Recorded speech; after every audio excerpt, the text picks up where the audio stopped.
আর মাত্র কয়েকটা দিন, তারপর শুরু হবে দেবীপক্ষ।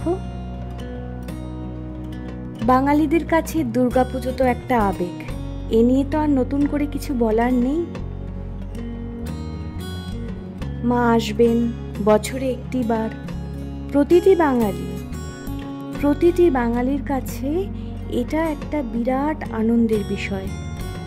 তাদের ঘরদোর সেজে ওঠে, তারা নিজেরা সেজে ওঠেন, একে অপরকে উপহার দেন।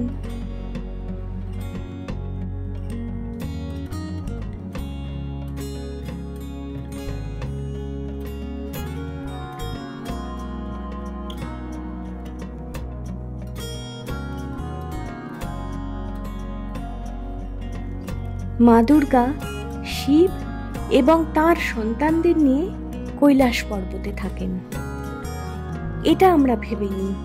এবং শরৎকালে অকাল বোধনের সময় তিনি কৈলাস পর্বত থেকে মর্তে অবতরণ করেন।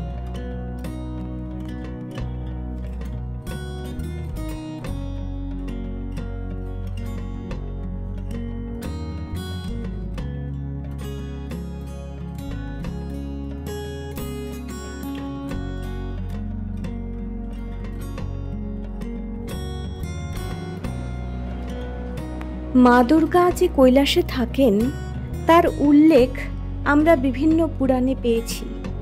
স্কন্দ পুরাণ, শিব পুরাণ বা বিভিন্ন ধর্মীয় আখ্যানে আমরা বারে বারে এই তথ্যটি পেয়েছি।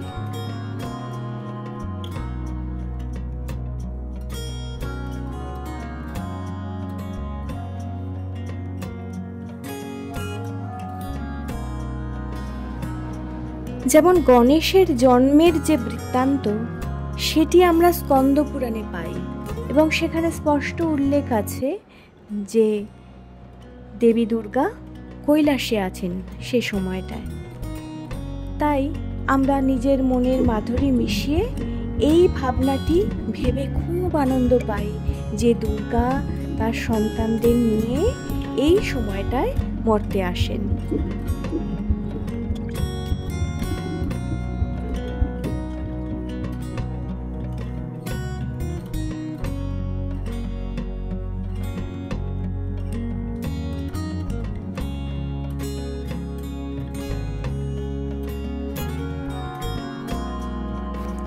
একজন বাঙালি হিসেবে আমিও এটা ভাবতে খুব ভালোবাসি যে মা দুর্গা আসছেন, সাজো সাজো রব পড়েছে। তো ছবি আঁকতে গিয়ে কিছু ভাবনা আমি তুলে ধরেছি রেখা রঙের মাধ্যমে, আর কিছু ছোট ছোট শব্দ জুড়ে ছড়ার আকারে আমি উপস্থাপন করেছি এবং করতে চলেছি আগামী কয়েকটি নিবেদনে।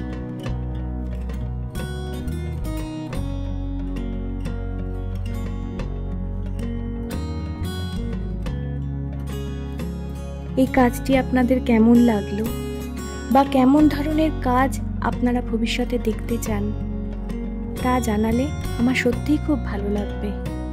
অনেক ধন্যবাদ।